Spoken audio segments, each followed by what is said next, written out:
Hello everyone, welcome to another NASCAR Thunder 2004 modding video. This time we have something very exciting, NASCAR Thunder 2024.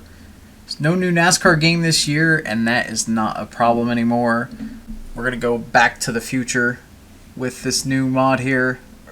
Earlier this year I started digging into modding Thunder 04 since it was my favorite game, and realized after 20 years there's not really been a better NASCAR console game. Sims not included, because there are plenty of fantastic Sims out there, but none with a single-player career mode that's, casual and enjoyable. And anyone who wants to argue that, you're gonna have to wait for another video. We'll do that another time, I'm sure. If you're new here, then I'll give you the short version of the journey. If not, feel free to skip to the next chapter in the video. The main reason nobody has modded this game before is that there was no good way to swap the car textures on track. You could change them in the menu, but on track they reloaded constantly through emulators with garbage data, and it just did not work. There was no real method to do so. I tried multiple methods of cracking the game files open and trying to get the texture data in a form that I could replace it. However, this proved extremely difficult and complex, which would make releasing anything a real pain for you guys, because you'd have to modify the files to make even a slight change. So you'd kind of be limited to whatever the mod was, and you wouldn't have any options for customization. Instead, I tapped into my programming skills and customized the PCSX2 emulator to export the textures differently for Thunder 04. We could just use the emulator's texture swapping to handle that side of it. The data changing, however, we're doing via cheat codes, essentially, or hex editing via the emulator. So it modifies the game data behind the scenes, and my tool will help automate that process so that driver names, anything you swap, any information you change, stats, things like that will change essentially every time you load the emulator fresh. Since I expect a lot of new people here, I'm going to cover the steps you need to play Thunder 2024 briefly. There are other past videos explaining each element in more detail, but this should be enough to get you racing. Also, big shout out to John Fedor for painting all of the 2024 cars, as well as creating templates for the different manufacturers. They're also in the download itself, so you can make your own 2024 paint to run alongside the real life drivers. First thing you're going to need to do is download the PCSX2 emulator. The special build that I have created, it is linked in the description, along with everything you need is linked in the description below. Once you download that special build of PCSX2, you can just extract that to any folder that you want on your computer. Wherever you want to keep this is fine. Also, if you already have PCSX2, this will use your settings that you've already set up. You should be able to play without having to make any real changes here as far as this emulator goes. If you don't have the PCSX2 emulator at all, if you've never used it before, then you're going to need to get an ISO of the game as well as a BIOS file for the emulator to run at all. So those two things I cannot provide you guys. You have to find that on your own. There are plenty of tutorials out there on how to install those and where to get them.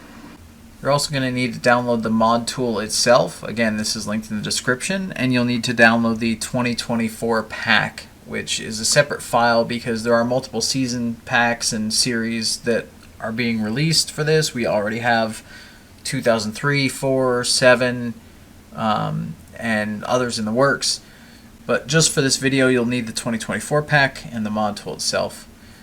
Once you've downloaded the mod tool, pretty much same thing as the PS2 emulator, you can put this folder wherever you want. Just unzip the files that it comes with. When you unzip these files, you should see a ModMaster executable, a player folder, which is just a sample file. I have placeholders in there. That's explained in another video. If you want to go ahead and customize your cars and sponsors and stuff like that, you could check out the other video on that. I'll try to put a link in the description below for each of the different videos and as far as what they cover in more detail. But you shouldn't need that to get racing. So we'll go ahead and continue without getting into the details on that guy. You should see a data files and an NTO4 data folder, along with that exe in the player folder. Once you get the 2024 pack downloaded, you unzip that, and you're going to go ahead in until you see stuff like schedules, stats, paints, packs, those folders. And what you need to do is take all of those folders and copy them over to the NT04 data folder. You can select them and drag and drop, or you can go ahead and copy and paste, copy being Control C, then go ahead and click where you want them and press Control V to paste. Anytime you're downloading an update to a pack or any of the existing packs, if it prompts you to overwrite the files, you always want to hit yes to all files. Once you have that pack copied over, the next thing you're going to want to do is launch the ModMaster executable file, the application file here. When you launch this tool, there's a lot of different things going on here, and I'm going to try to cover them pretty quickly for those that are new.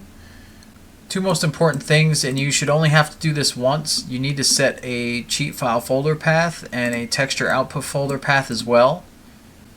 How you get these is with your emulator open, you want to go to settings and then folders, and you'll see a cheats directory. You can go ahead and select that path, then either right click and copy or press Control C with it highlighted to copy. Then over in my tool, go ahead and paste that into the cheat file folder box at the top. In that same settings menu on the left, you want to go to graphics, and then you want to go to texture replacement. You're going to want to make sure you have load textures, asynchronous texture loading, and pre-cache textures checked on the left side there, all three of them. In order to generate the folder we need to export the textures for this particular game, you're going to need to launch the game, and then just go ahead and check dump textures for a second, and then uncheck it. By doing so, that'll dump textures for a second and create the folders that we need. Once you've done that, go ahead and uncheck it, because you do not want to leave this checked. It's very important, because that will continuously dump image files out that the game is creating, and that will fill up your hard drive real quick and slow the game down as well. So make sure you uncheck that once you're done. Under the search directory here, go ahead and hit open, and it's going to take you to a window like this. The folder you want is SLUS-20824. If you do not see this, then go ahead and repeat the dump texture step somewhere in a menu. Make sure you're in a menu in the game, and that should create this folder. Go ahead into that folder. You won't see nearly as much of a mess as I have here. This is me messing around with files and learning stuff before. You should only really see a dumps and maybe a replacements folder. If you do not see a replacements folder, go ahead and hit new folder and name it replacements, all lowercase. Inside of that replacements folder, I recommend you create a new folder and name it whatever you want to name it. I called mine NT04 pack. You can call it whatever you wish. Go ahead into that folder, and then in your address bar at the top, you want to click just to the right of this in this small gap, and that'll give you the full path. And go ahead and Control C to copy. Go back over to the ModMaster tool, and in the texture pack output folder, you want to paste that in there. Once you've done those two steps, that's your basic initial setup done for all of this. You shouldn't have to do that ever again unless you switch to a new computer or something else. So once you're set up with that, you should be good to go.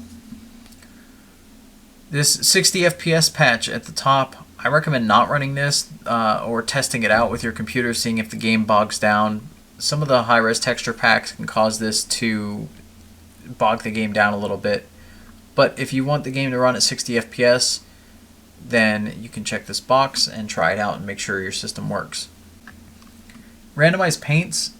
This checkbox is not too big of a deal with this pack in particular, because currently there's only one alternate paint. Though maybe by the time you're watching this video there might be more paints going on, but currently I think Chase Elliott's the only one that has more than one paint created for him.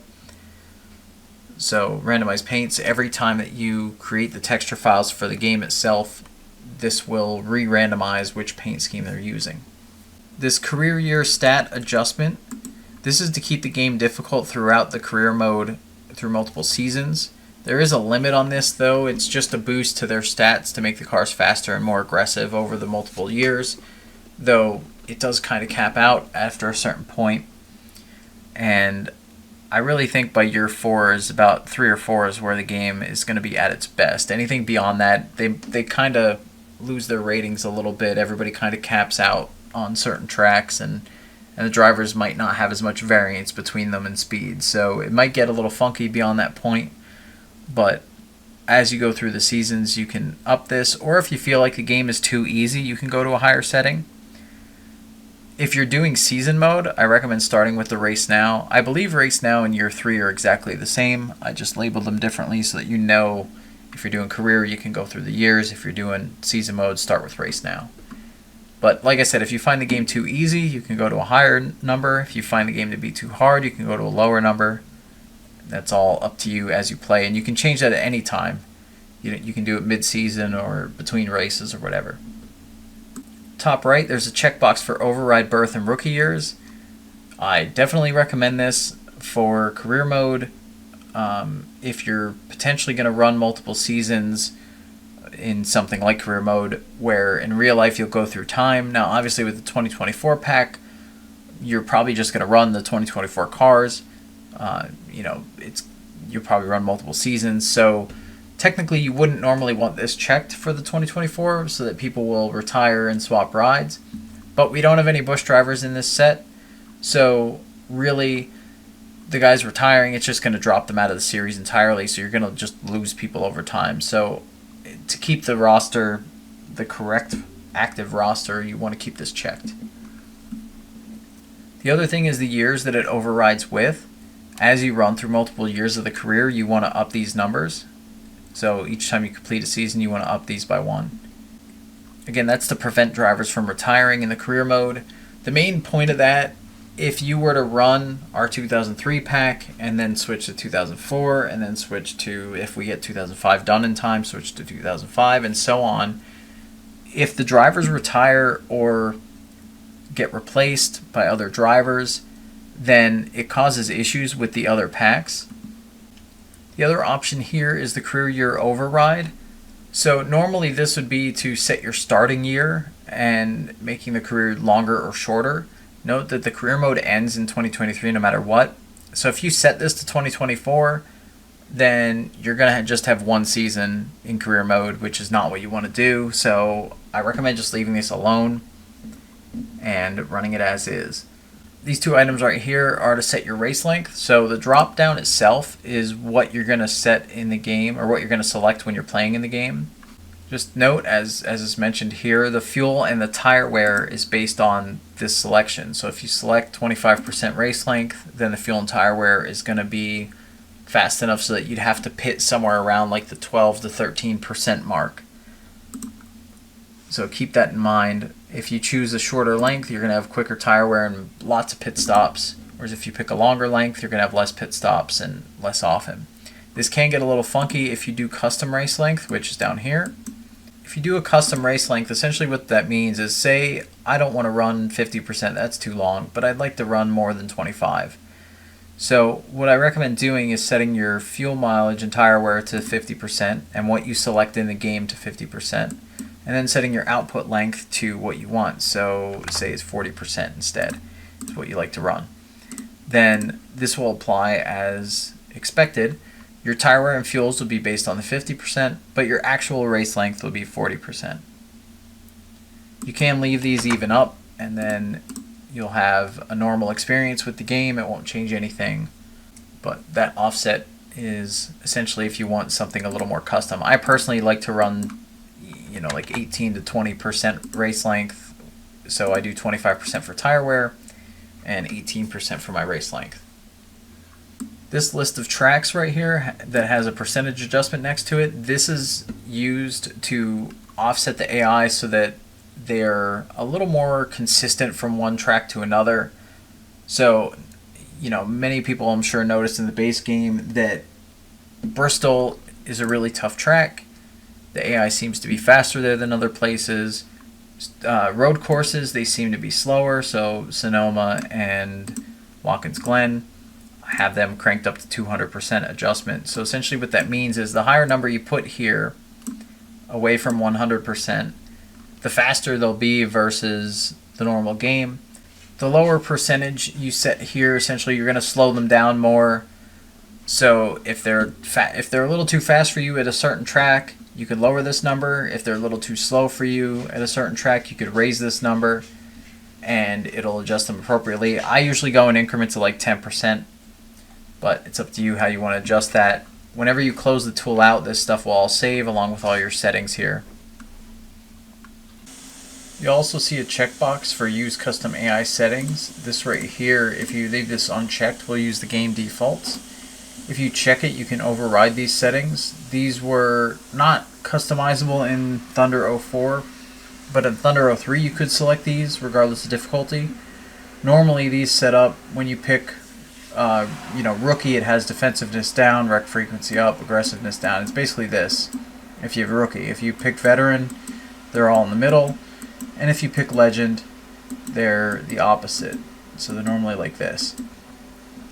Even though I play on legend, I can put their defensiveness down, rec frequency up, mistakes up if I'd like. This is pretty much what I run. Sometimes I run the mistakes and rec frequency to middle, because having them high, you're almost guaranteed to wreck every race on average. Granted, for a lot of people, that's a good thing. The qual times tab is another one that's covered in a different video. Basically, you have your pole time and your 40th place estimate. You can overwrite these pole times and overwrite the gap value, and it'll auto-calculate what 40th should basically be. If you don't want this, you can uncheck it, but these are basically set to be a little more accurate to allow you to qualify where you should, rather than on the pole in your rookie season and in career at some tracks where you obviously shouldn't yet. The pole times in the game are not based on the difficulty. They don't change at all. They're based on these values. So you could change these as you see fit. Otherwise, you could leave them go, and they should be pretty good. I ran default setups in Race Now and set the pole time to that. That should work over multiple careers. I think it's a little easy right now, but it's not too bad to start anyway. But like I said, you can change these as you want to make it a little harder, a little easier, or however you want to break it down. So once you've got all those settings set up, you pretty much won't have to touch them from here out. The main thing you're going to do is click this drop down here next to Load Core Pack. You're going to select your 2024 Cup season. Your drop down may have a lot less options here as you have less packs installed. But 2024 Cup, go ahead and hit Load Core Pack.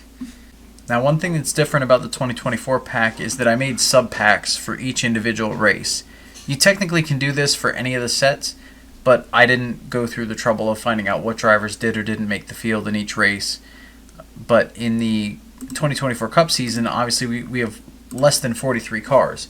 If you just run the core pack by itself and you set this to season, then you're going to end up with a 43 car field. We can't change that core field normally, but with the sub packs, what I did essentially is I set it up to be the drivers that were in the real race, and the other drivers are disabled. So you can't select them in the menus, you can't do anything else with them. They won't be part of the field. So you actually can get a smaller than a 40 car field, or smaller than 43 at least, by using the sub packs or disabling drivers, which I'll get into a little more detail in a minute. So before I get into why you'd want to use all the sub packs, I'm going to explain a little bit about the race stats here. So these races right here are the real races that they ran in the 2024 season. You'll notice it does go all the way to Phoenix, but there aren't any results for the later races. But actually it might even error if you select those. I'm not sure how that works. I haven't checked that part. But if you select any of the races that they've already done, then their race stats in the game will be based on that event to some extent. So I personally like to run with 50% of the race stat based on, say if I'm running Daytona, I'm going to run Daytona at 50%. And the second race at Daytona will make up 15% of their race stats. And the remaining 35% is based on their season and their track stats. Their season stats affecting their speed and other settings, just how they did over the entire season so far. and their track stats are actually specific to track type. So super speedways only go into track stats for Daytona. Now the track stat adjustment here is what you're going to want to select for that particular event, whatever track you're going to run in the game. So these two are, again, the race 1, race 2 are the real life races, the results that we want the stats to come from, and the track stat adjustment pulls from this table right here on the right. So if I select Atlanta, you'll see it goes to 80% for the stat modifier because that's what I have over here. And again, you can change these. So essentially, track stat adjustment is what track you're about to race in the game. Now the sub packs, essentially they load these 3 settings correctly for that sort of setup, and you can change these after loading a sub pack. So if I chose Atlanta and loaded it, oh my god, we got flips going on in the background. If I chose Atlanta and I was like, I actually want Texas to be part of their stats instead of the 2 Atlanta races, you can do that. But loading the sub pack will load what I have saved for the sub pack. The other part of that, once you've loaded either the core pack and set your settings how you want, or you loaded any of the sub packs, at the very top you're going to want to hit Finalize Pack. This player screen, just hit Don't Apply Player Items. This is just my placeholder stuff. Again, a different video covers that. The Points Adjustment tab, this you should only have to set once, or actually I've already got it set for you. There's another video explaining these, especially for the playoffs. When you want to do the playoff section, you can do playoffs in this. That involves this stuff over here, and you're going to have to go through my other video for that. There will be a link in the description for that guy. I'm not going to get into how to do the playoffs because it's a bit of a process, but it absolutely works. Now, the point standings, you could do 2017 Cup as is, where it's 40 for first, 35 for second, and so on through the field. But the reason I recommend not doing that is because in the game, the one thing we can't control, and I haven't found where it lives yet, is the bonus points. So leading a lap and leading most laps get you 5 bonus points. I can't find where to change that. So therefore I have this Cup adjusted stat, which is what this pack is set to by default. The Cup adjusted stat essentially is everything times 5, so that way leading a lap, leading most laps is 5 points each. Now obviously they don't do that bonus anymore in real life, but they also have stages and we can't do that, so this is just kind of a best I can do right now till we figure out where that sort of data lives.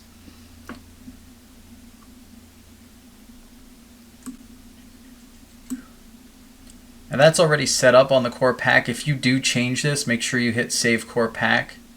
I recommend once just loading the core pack. If you want to change anything else, then you have to actually change it. Each sub pack will load the other settings, so you got to be careful about that.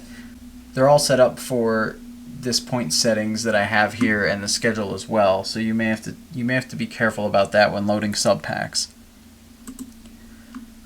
On the schedule tab itself, this schedule is 2024 Cup, which will come with the pack.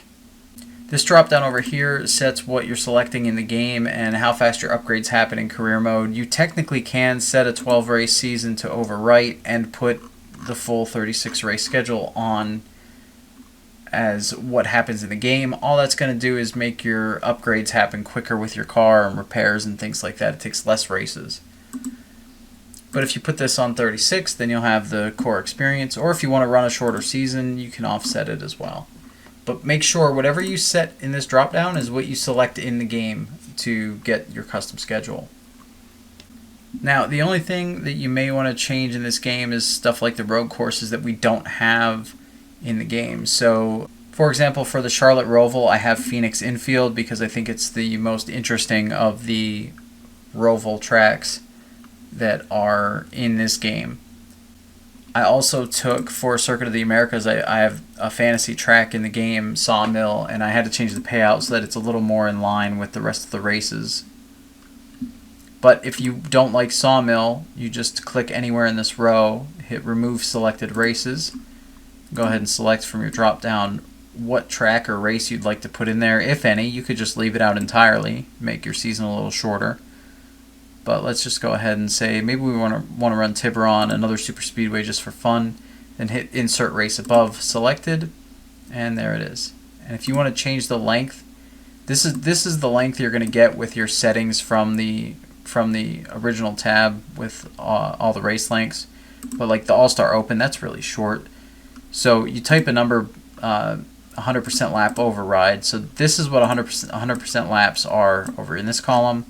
If you want to run more laps than 5 in this column is what you're actually going to run in your career or season. So you could just up that to 60 and now it's a 10 lap run, or 80 and it's 14, whatever. So you could make these, you could change individual races if you wish, if you think one's too long or too short. You could just delete that if you want it to go. Actually, apparently deleting it doesn't work, doesn't reset it. So you'll have to type whatever's here to get that to reset, or just actually hit load schedule, it'll do that too. But it did put Sawmill back. If you want to change the payouts of any race, you could do that over here. Once you're happy with the schedule, you can type in a custom name over here to save the schedule.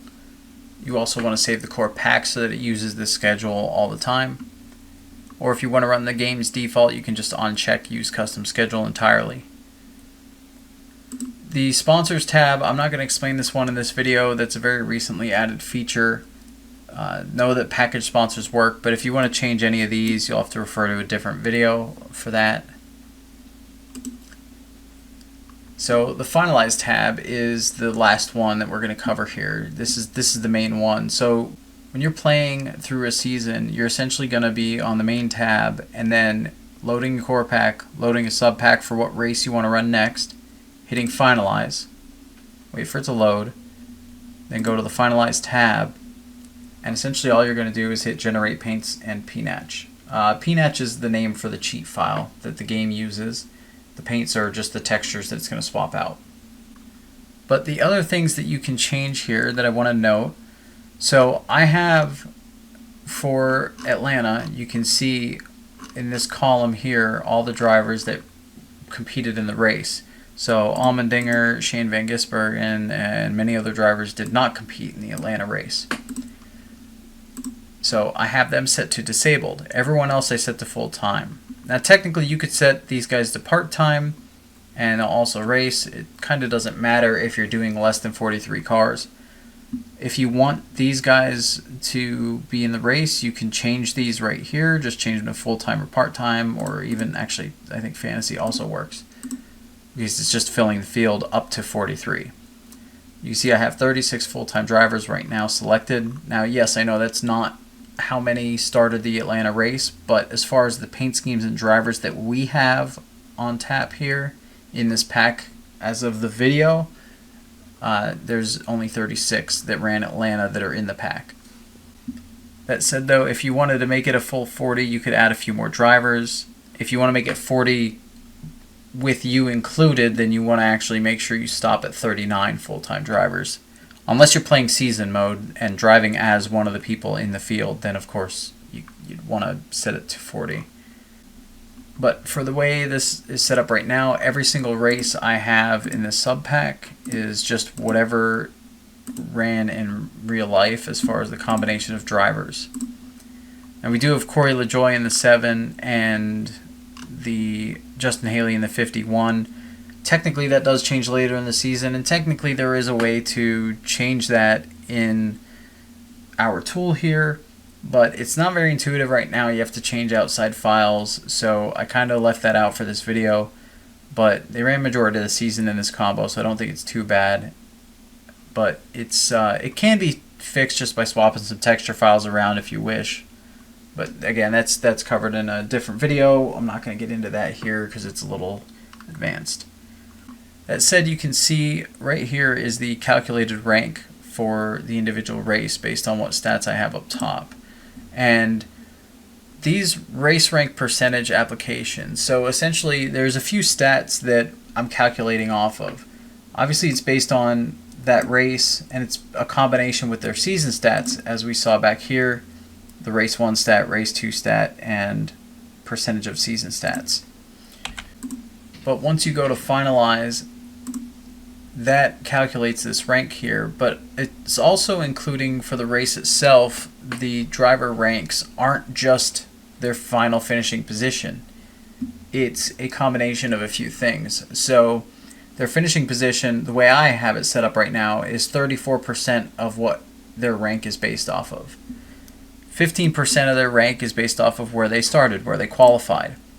10% of their rank is based on how many laps they led. 8% is based on where they finished in stage 1 if they were in the top 10. 8% is where they finished in stage 2 if they were in the top 10. The last piece is the driver average rating. So there's a website called Driver Averages, which puts a driver rating that's pretty accurate to how they ran during the race. I believe it's based on like average running position or something along those lines for the entirety of the race. So I put this one up at 25%. I'm debating putting it higher. I just hadn't really settled on whether I want to or not. But these you can change to what you feel is appropriate. If you want the driver's rating to be the core factor in their stats, you can do that. If you don't want their season stats to play a role and you just want that race to play a role, you could do that back in the basic options. It's really up to you how you want this to work. That's the main thing with this tool, is I made it so that you can change the experience to be what you want it to be.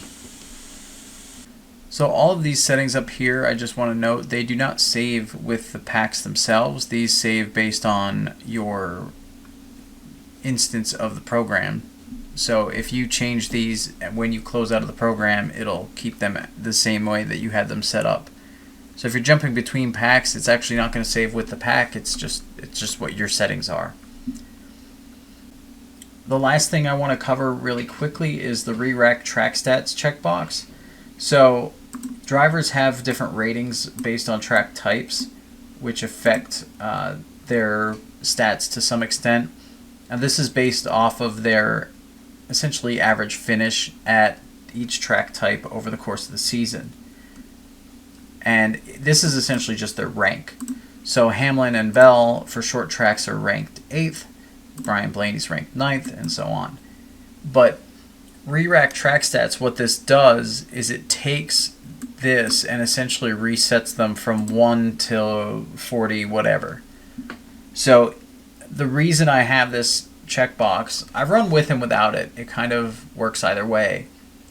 But for the speed accuracy to be consistent from track to track, and for the way that the rankings are calculated between packs and stuff like that, you'll probably want to re-rack them. Essentially what that's going to do is say Denny Hamlin and Christopher Bell have the best short track stats, so they're going to be number 1. Ryan Blaney is actually going to be number 3 because he is 3rd. So these are both going to be 1. This is going to be 3rd. And these 4 guys are going to be 4th. So Ty Gibbs, Ross Chastain, Chase Elliott, Chris Buescher are all going to be 4, and so on. So it just essentially resets them so that these top 2, the best stats, will get the best stats.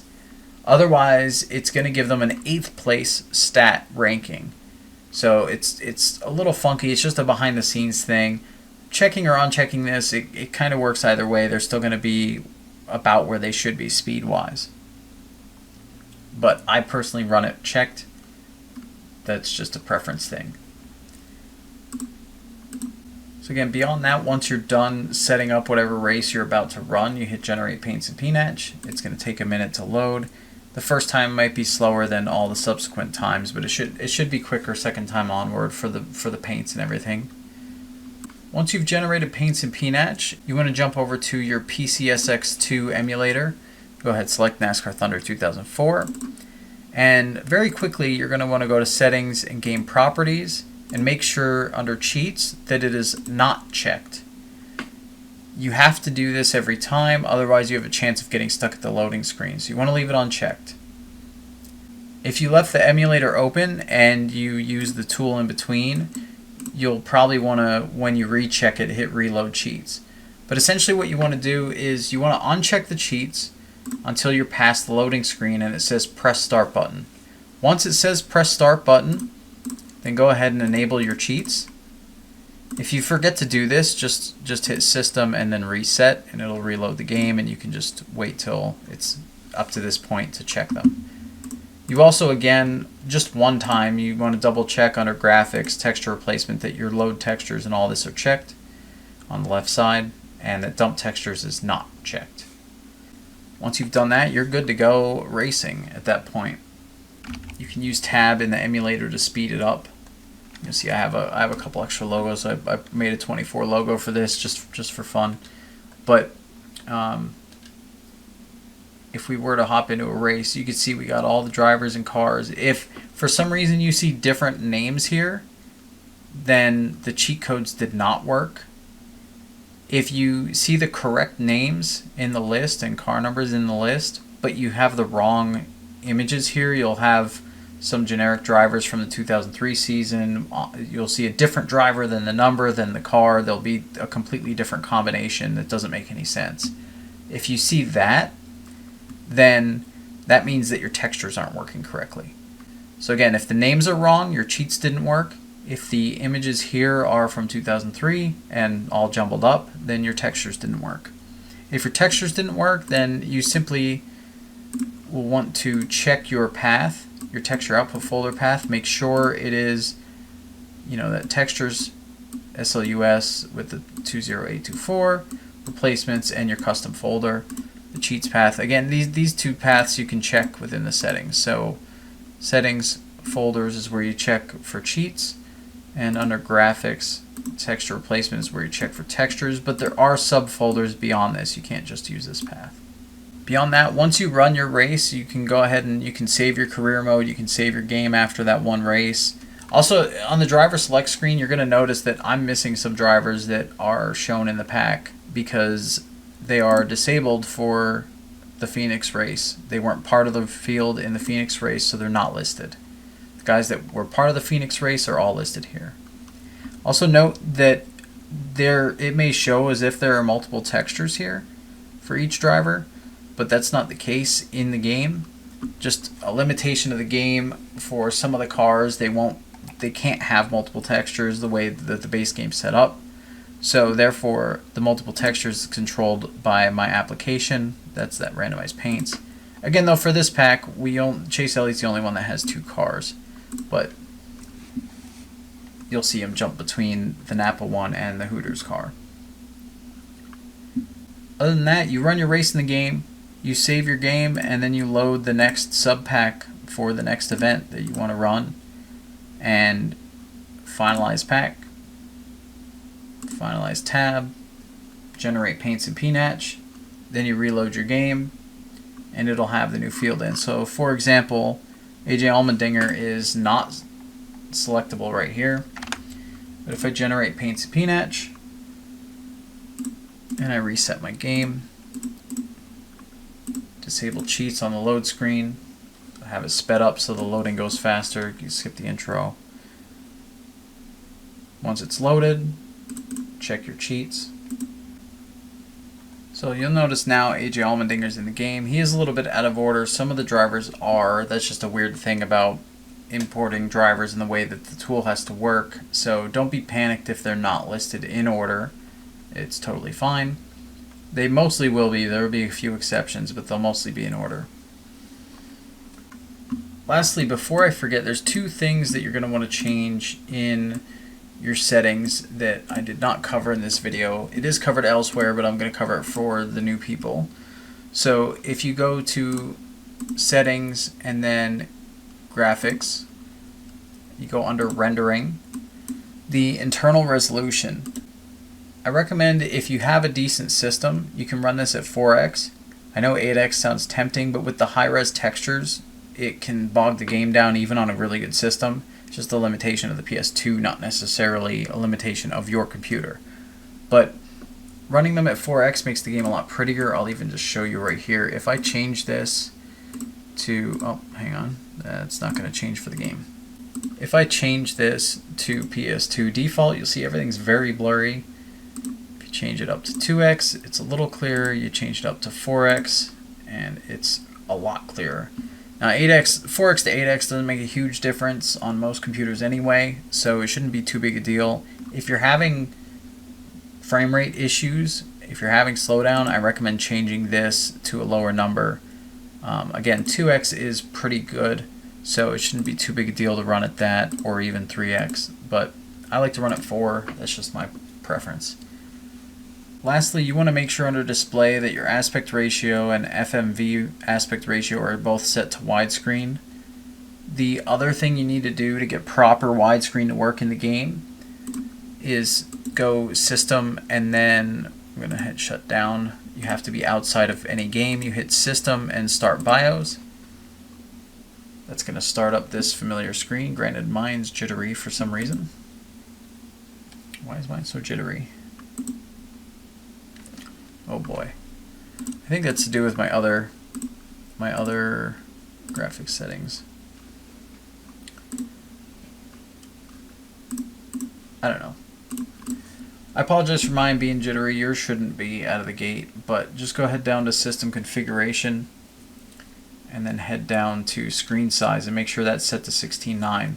Once that's set to 16:9 and you've accepted it, and you can go select other things, you hit System and Shut Down. Make sure you hit Shut Down, not Shut Down without saving. And once you hit Shut Down, then that should change it for all of your games so that they're actually in widescreen.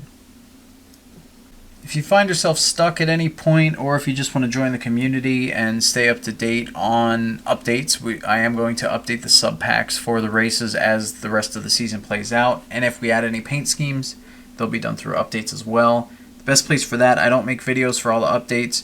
The 2003 pack keeps getting updates every week. Pretty much there's 1 or 2 paints added or changed or brought to high res. But the 2024 pack may get extra drivers, extra paint, stuff like that over time. If you join our Discord, you can keep up to date with all of that information. It's also a good place if you want some help with customizing paints, or if you'd like to just join other race fans, other NASCAR fans such as yourself, then we're all here to hang out, have a good time, enjoy this game together. Also, if you have a YouTube channel or you have a Twitch channel and you want to play this mod at all, you're welcome to, as long as you're playing this mod, you're welcome to share your videos in our video channel on our Discord as well. I'm sure plenty of people will tune in to that sort of thing through our communities. I know I like to watch the content when I'm working on the mod. It keeps me motivated. So if you're making content for it, please feel free to share it in our Discord as well. There's also a lot of FAQs. If you run into issues, there's some FAQs. There's people that can help. I'm usually fairly available, especially at this time of year. So feel free to reach out if you need assistance with some specific aspect that the video didn't cover well enough, or the other videos on my page didn't cover well enough as well, or you're not sure where to go for some help. We'll at least be able to point you in the right direction. That's going to do it for this video, guys. I appreciate everyone's support. I hope you all enjoy the 2024 pack. We finally have a game for this year. It's kind of crazy that there hasn't been a NASCAR game for about 2 years, but now we have one via some old school game modding. I know other games have been modded, but not one with a career mode that is of this caliber that I'm aware of, that's been updated to 2024. And stick around, guys, because I'm sure next year, before the big upcoming 2025 NASCAR game comes out in the fall, during the season, I'm sure our painters will be on top of it for getting 2025 cars out.